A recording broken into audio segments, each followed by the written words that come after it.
Hello everyone, my name is Crystal, I'm also known as Linkin, and I just want to personally welcome you to my Draw My Life. We are going to be trying to go back and cover as much information as we can, but of course we're just really doing the highlights to tell you my story. Just like you and every person you know in life, I have a story. Mine may not be as grand, painful, or as exciting as yours or the next, but in 23 years of this life, I think I have a story to tell. Before we get to me, however, I have to set up a small background. My parents are named Jim and Becky, but before my dad met my mom, he grew up in Massachusetts with his mom and dad, brother, and sister. When my dad was a kid, he had to endure the pain of watching his own dad die right in front of him. This was obviously a very traumatic experience for him and his family. Not knowing what to do, he ran away from home as a teenager. I don't know all the details, obviously, but he somehow ended up in New York. Through the course of his teen years, he spent a lot of time scavenging for food and literally living in dumpsters. He was also no stranger to the use of drugs and alcohol, which slowly damaged his body over time. He went and had a full life by the time he met my mom in New Hampshire, with lots of drugs, stories to tell, and a previous marriage that resulted in 4 kids that his ex-wife took custody of. When my parents got together, it was clearly an odd relationship. Dad was in his mid-20s and mom was, like 15 or 16. But she loved him and he loved her. Together, they left New Hampshire and moved to Halifax, Florida, where they had my brother Henry. Then, in December of 1993, my plushy little face popped out of... Never mind. I was born, okay? Woohoo! Although, very shortly after I was born, they moved all the way back to Moultonborough, New Hampshire. My grandma, on my mom's side, who we all call Nana, had 2 homes. One was, of course, where she lived, but just on the other side of the field was my grandfather's barn and another home that was previously owned by my great-grandmother. My small family of 4, so far, moved into that barn house. If you ask my family about me as a kid, they'd probably tell you I was happy, energetic, and just a goofball. And a little violent towards Henry as well. Fast forward to 1997 when my sister Emily was born, and it was around this time that I also met my best friend Sean. How did I meet him, you ask? Well, you see, my nana used to run a daycare, and we would spend a lot of time over there. While we were in daycare, we met a few other kids, but none of them stood out to me as much as Sean, who was the same age as Henry and lived just next door to my nana. It didn't take long for Henry and Sean to become friends, and while he did bully me more than play with me at the time, we eventually became the best of friends, even to this day. Besides Sean, I had no other friends growing up. The only other things worth mentioning before we jump ahead was me getting my first Game Boy and Pokemon Red for my birthday, which started my interest in gaming. Besides that, we move on to the year 2000 when my brother Dylan was born, and we moved into a new house just 4 miles from the previous one. The biggest difference between the houses was we were much more secluded by trees, and I took a different bus to school now. Now this is where I actually have some memory of my life. When I started school, I found it hard to make any friends, as most kids do. At the time, I only had Sean, but he was also grades above me. Like I said, he was the same age as Henry, so I never got to see him much in school. I made efforts to make friends, but it was so awkward and uncomfortable, I didn't know what to do. I shared my interest in games, which at the time I had my Game Boy and Nintendo 64, which got some people interested, but not enough to actually befriend me.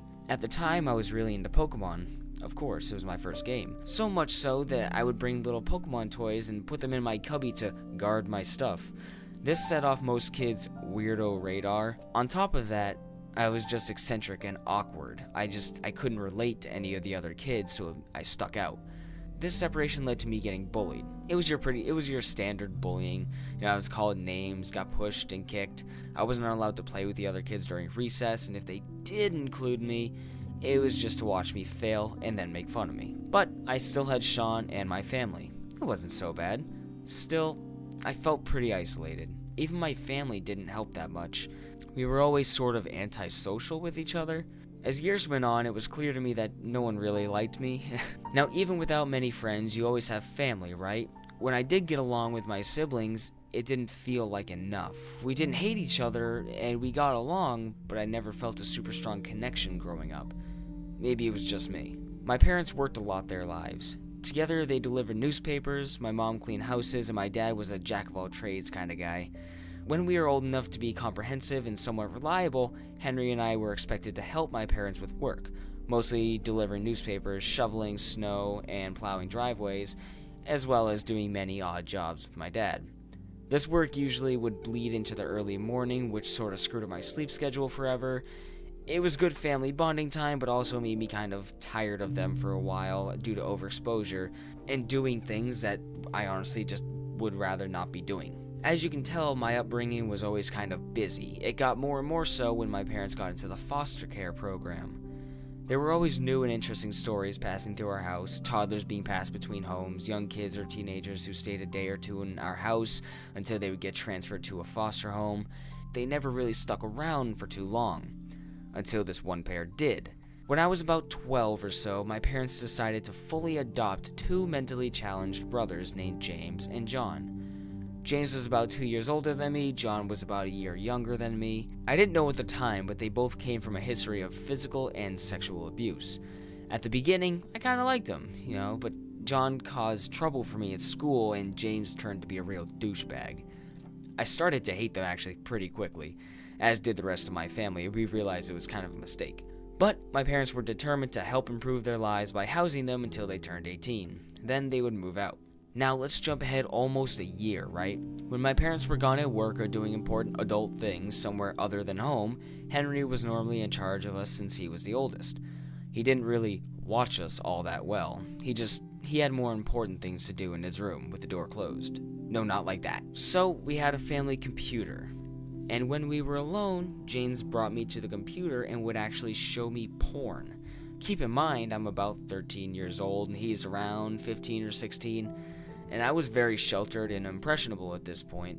I was also starting puberty, obviously, so while I was weirded out by what was going on, I was obviously somewhat interested in the porn. How could you blame me? It's porn. However, the porn didn't stick around too long. I'm just gonna kind of gloss over this for sake of awkwardness, and also so I don't have to draw it, but I was sexually abused by James. I don't remember exactly. I'd say it probably happened like 3 to 5 times a week or so. He kept a regular schedule. It didn't take long for me to understand that what was happening was wrong in so many ways, but I couldn't really tell anyone for fear of him hurting me or spreading rumors at school or something stupid like that. Having to harbor this secret from my only friend and family, I started to get depressed. During the time this was going on, I was struggling even more in school. I started playing more games with Sean and watching more anime on my own, which made me much more antisocial. Not to mention I had to deal with people at school associating James and John as my brothers, which I did not approve of at all. So my hatred for them and all the arrogant students grew and grew. This sexual abuse continued for nearly 3 years, and in the year 2006, my little brother Jacob was born, just adding to the number in the house and also adding new stress for my parents, which then affected all of us. And also, around middle school time, I started to grow my hair out long and began straightening it. And I was wearing all black and listening to heavier music, and it just I was going in that direction. After James had turned 18 and moved out of the house, I came clean and I told my parents what had happened. To wrap up the foster brother chapter of my life, which I went over way too fast, but that's kind of how it's going, John did eventually move out of the house and into other care. James eventually was arrested for what he did and was put in jail, and then I found out years later that John had, if I remember correctly, slipped and hit his head in the shower and died. As you can imagine, this whole period of my life completely skewed my view on trust, friends, sex, and the entire idea of just general relationships. I also received a lot of gay comments due to the aforementioned straightening of the hair, which I took especially personal because of what had been happening in the background. So it was hard to kind of focus in school. I was fighting off a constant barrage of disapproval and hate, and whenever they called me faggot or a piece of shit, talked bad about my family or everything I cared about, I started to believe them. It was like they were brainwashing me to hate myself, and in the end, I was never really strong enough to stand up to them. Whenever I tried, it resulted in angry tears and silent rage, which ended in me hiding and avoiding the problems. I was a coward. Going back into middle school, when I was about 15 and a half, I got a job with the help of Sean. It was the same place that he worked at a restaurant called the Village Kitchen. It was a little family-owned diner. I wanted to start making money so I could buy games and whatever the hell I wanted to, but this job just added more stress and occupied more and more time. Plus, it started off as washing dishes, and nobody likes washing dishes. Before I move into the next big event, I want to preface it with this. My dad, And though he has suffered a lot through his life and made many, many mistakes, he is still to this day a great dad and a great person who taught me a lot in life. He has always tried to do his best for the family and give us what he never had. Throughout everything that he's done, I just want to say first off that I forgive him for everything. Remember how I said my dad had damaged his body when he was younger from drugs and such? Well, due to this, he has to take a variety of medicine that essentially keeps him alive, and, well, the caveat is, these meds should not be mixed with alcohol ever. Well, when I was 15, going on 16, my dad started drinking. Throughout middle school, my dad was drunk like 60% of the time, and when he drinks, he becomes somebody else. Someone hateful and aggressive, almost a completely different person. I won't explain every single bad event due to time and just creative constrictions, but the biggest one that burns in my brain to this day was when he got so fucked up that he ran to go get his gun, ready to end his life. My mom was holding Jacob in her arms when she ran after to stop him. I followed. We ended up in the master bathroom and my dad was flailing the gun around, pointing it at her with his finger ready to fire. I don't know what possessed me to do it, but I stepped in between my dad and my mom, resting the barrel of his gun against my forehead. My mom cried and begged while I stared into his eyes. I'm not gonna lie, I was absolutely terrified and convinced that I was about to die. But for whatever reason, his expression changed from demonic to more confused. He lowered the gun and ran out of the bathroom. My mom and I were both in shock, but after composing ourselves, we went after him. We saw him stumble with the gun right past everyone else in the house that was onlooking. We were right behind him as he ran outside, but as soon as he got out of view, we heard a gunshot. When we found him outside, we were surprised to see that he was still alive. What we had thought was the sound of him shooting himself turned out to be him tripping and firing the gun. However, he did have a gash on the side of his head where the bullet had literally grazed him. He was alive and we were all relieved, but from that day on, my detest and hatred for my dad cemented itself in my gut. This event didn't even change him. He still continued to drink even after that. It was also around this time that there was a new kid that transferred to my school. His name was Jake, and I immediately wanted to be his friend, mostly because I was fascinated by and jealous of his little soul patch. At that time, I always wanted one. To my surprise, we actually shared a lot of the same interests, like video games and airsoft. It wasn't long before we started hanging out. I was a bit happier in that sense. I did have friends. Good ones. Sean and now Jake. And I had also become friends with another one of Henry's friends named Justin, who I saw less often than most others. This new friendship didn't fix what was happening at home, of course. For the next year or two, I was in a state of constant anxiety. Every day at school and work, I was thinking about scenarios where my dad would shoot himself or anyone in my family. I was constantly calling my mom while I was at school to make sure everything was alright, and whenever she didn't answer, I had mini panic attacks, which I didn't know anything about at the time, so it was just so confusing. There are many more stories with my dad besides this. There were constant fights, yelling matches between him and I, more overly drunk moments where I thought death would be the outcome. It got to the point where, no joke, I actually wanted him to die. Whenever he would drink and leave the house to go for a drive, I would pray to a god that I hardly believed in that he wouldn't come back. As a way to cope with the stress, I started being more creative at home. I was expressing myself. I was drawing more, playing Xbox, and I posted my first video to YouTube in the year 2008. I didn't post often after that. It wasn't long before my increasing anxiety and depression actually put me in therapy. I would meet with a very nice lady a couple times a week, talking to her about my life in a strictly confidential way. I was soon put on antidepressants, which didn't help at all. Around age 16 and 17, I began to hurt myself. Pathetic little cat scratches up my arms and stuff like that. I used to go to school with both arms just covered in cuts, not even trying to hide it. I now know that what I used to do, it was a plea for attention. People treated me poorly and I wanted them to see how it affected me. Almost like, these cuts represent the scars you inflicted on my mind. Just burying it out in the open for people to see. It's being super poetic and emo. In short, the look on my mom's face convinced me of how much of an idiot I was and how stupid self-harm was altogether. The therapy did help in ways, and soon enough I came off the medication, but the anxiety was still a constant fixture, so I developed my own way of coping with it. Now keep in mind, I have never once throughout all of this smoked anything or done any type of drug, and the only alcohol I ever consumed was a sip of Crown Royal that my dad had me try when I was maybe 13. So my form of self-medication and coping was basically hurting so bad inside to the point of becoming numb. Just let my existence fade away.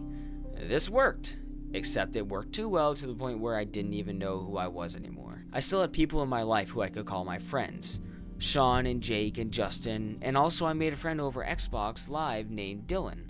They helped me a lot through my life, and they were always there for me, especially my mom. Without them, I never would have made it, to be honest. Also, I should mention that my dad started getting better with drinking. He was seeing that what he had done in the past was obviously bad, and he was getting on a better path. Well, he was trying, he still had bad days. Yet, he actually started going to church and made friends with a Christian couple. He was doing a lot better, and I give him lots of credit for that. When the year 2011 rolled around, my family gained another kid. My baby sister Olivia was born, and she quickly became the favorite amongst the family and the center of attention. She was a ray of sunshine in all of our lives. Also in 2011, I uploaded a video to YouTube about a mask from Bleach, which had got me around 10,000 views. I was stoked, and I started to care a little bit more about my YouTube channel. That being said, I did hit rock bottom when I was about 17 turning 18, and I started a new medication pretty much against my will. It was an anxiety pill called Paxil, and this little thing completely broke me. I was taking way too high of a dosage for my size, which resulted in severe paranoia, which led to massive panic attacks. Now, I've always had the thought of suicide in my mind, but never this powerful. I had a point in time where I was going to try and kill myself by driving into a tree, but that clearly didn't happen. Then I started thinking about the universe, God, and what the hell our purpose is here. Not a good idea. These were thoughts that I had no concrete answers for, and I spent weeks just circling in my head trying to find some sort of peace with myself. I failed to find that peace, and I fell into my own darkness. I spent like 3 or 4 days alone in my bedroom, never turning on a light, never changing my clothes or leaving my bed outside of using the bathroom. I didn't eat or drink anything for days. My parents and family would try to talk to me, see what was wrong, and I just never answered. As each day passed by, missing school and work, I grew more and more silent and more numb. My parents came in once again and begged me to leave the bed. I just didn't respond to them. I didn't look at them. I didn't do anything. I didn't acknowledge them. But this time they had their secret weapon. They brought Olivia in and tried to use her to get me to respond even a little. They were shocked to see me actually react to her presence. However, instead of coming back to life, I just sort of stared through her like she was a ghost. When my mom saw me look at Olivia like that, she knew something had to be done. The next morning, my mom and dad put me into the car and drove me to the hospital. They ran a blood test on me, did a bunch of tests, but I was so weak from malnourishment and dehydration that I actually passed out from them taking my blood. I found out that I had lost about 11 pounds, which is crazy considering I weighed like 119 pounds at the time. I waited in the hospital room with my dad for nearly 3 days until I was moved out to an actual ward, a place where I was housed with a few other people who had varying issues to work out. This was a place of rehabilitation, a quiet place to be with a community of people all looking for and giving support. I thought at the time that this was stupid and a waste of time, However, I was actually beginning to enjoy myself after a few days. I spent most of the time just watching TV, playing solitaire, participating in stress relief and management exercises, and just communicating. It was nice. I was there for a couple of weeks, which felt like months. My parents and their Christian friends, John and Leslie, came to visit me. I felt more alive than I had before, and I almost made peace with the fact that I didn't know what this life holds for me, that I will never know the reason to our existence. I was still depressed, but I accepted it, and that's all I really needed. I left soon after, and I returned to work and school. I also met up with each of my friends individually to talk with them and tell them that I was okay and what had happened. Now we move into senior year. I still had no idea what to do with my life, and my days at school were nearing an end. However, I had no real interest in what we were doing each day. I stopped trying, and I nearly stopped going. I was just too focused on YouTube, drawing, watching anime, and playing Xbox, getting that gamer score. School was just an afterthought for me. Whenever I did go to school, I ran into problems. Like this time I got framed for stealing some kid's credit card and then getting publicly arrested for a different event. I did a video on the arrested story. You can find that in the description. Point is, nothing had changed at school, so you can recycle what I said about bullying and isolation. And I forgot to mention that in 10th and 11th grade, I had to do summer school to make up a lot of grades. However, for senior year, there's no summer school. It was pass or fail. Still, I half-assed it like an idiot. By the time I got into the end of the year, it was obvious that I was gonna fail. So I tried to kick my ass into high gear, and I did the best that I could in school each day, but it didn't matter how much I got done. It wouldn't be enough to graduate in the end, and the thought of me repeating 12th grade slowly sank in, and thoughts of dropping out also started to occur to me. All in all, I was really bummed out, and I felt like an absolute failure to my family and myself. The last month of school had arrived, and I couldn't do anything about it. However, fate apparently had a different plan for me. Also, I think my hair was short at this time. I mention this because I'm tired of drawing emo hair. As dumb as it sounds, one night I had a dream, which inspired a couple of drawings, and these drawings then inspired a short story to form in my head. Knowing that I was gonna fail anyway, I started writing out this story during classes. I spent like 2 of my remaining 4 weeks writing the story in school, until finally I had finished it. 42 pages and a handful of chapters and drawings, it was done, and properly named Vengeance. Then I had an idea. There was this teacher's assistant who had always helped me in school and summer school. His name was Mr. Nyan, and he was always pushing me and inspiring me to work harder. He's a great guy. Senior year was no different, he was always there, so I went to him with a story just because I valued his opinion and I wanted to know what he thought about it. He read through it, and to my surprise, he actually used it to make up credits in some of my classes. Blown away by this, I saw a sliver of hope. I just might be able to graduate after all. I worked my ass off for the next few weeks, and in a cliche happy ending, I was able to stand on top of the stage with my class and accept my diploma. Yay. One of the coolest things that has ever happened to me, and you can bet my mom was proud. After graduating, I was a bit lost in what to do with my life, as most of us are. I still had a job at the kitchen, which replaced the hours I spent at school, but in my time off, I put more time and effort into YouTube, drawing, and now writing. I began to expand my short story, and with each month, the book itself expanded. And the drawings improved, and it slowly became what I originally wanted it to be. As for YouTube, I had a few hits.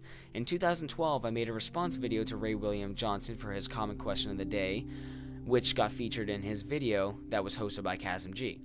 My personal upload got about 5,000 views, which was really good for my channel. And then, soon after graduating, I made an Airsoft collection video, and little did I know that this awful piece of shit video would grow into nearly 100,000 views in the following months and continue to get views to this day. YouTube was looking up for me, and I was feeling pumped with the 1,000 plus subscribers I'd gotten. This was so encouraging, but also extremely daunting, because my internet connection at home was, well, less than stellar, making it nearly impossible to manage the channel efficiently. But I was able to use the internet at my work to upload videos, which then fluctuated in consistency. Continuing the YouTube stories, in 2014 I made a video of my gamer card at 100,000 gamer score, which also received a lot of positive reception.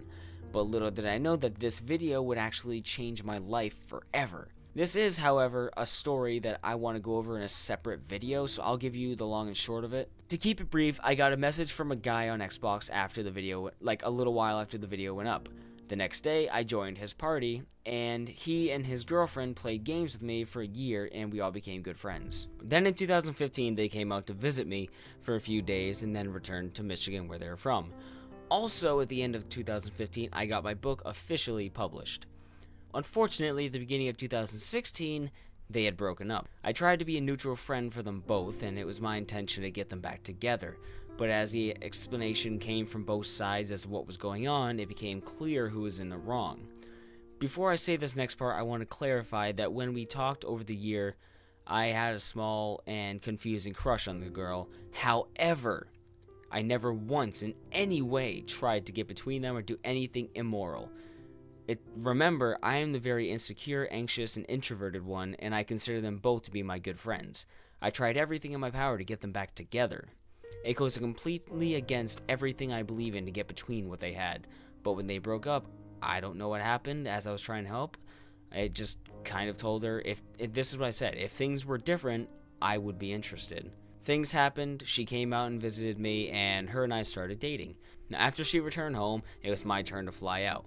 Then, after I returned home, she moved in with me into my parents', and we both saved up a lot of money, got a truck, drove all the way to Michigan, and got an apartment together.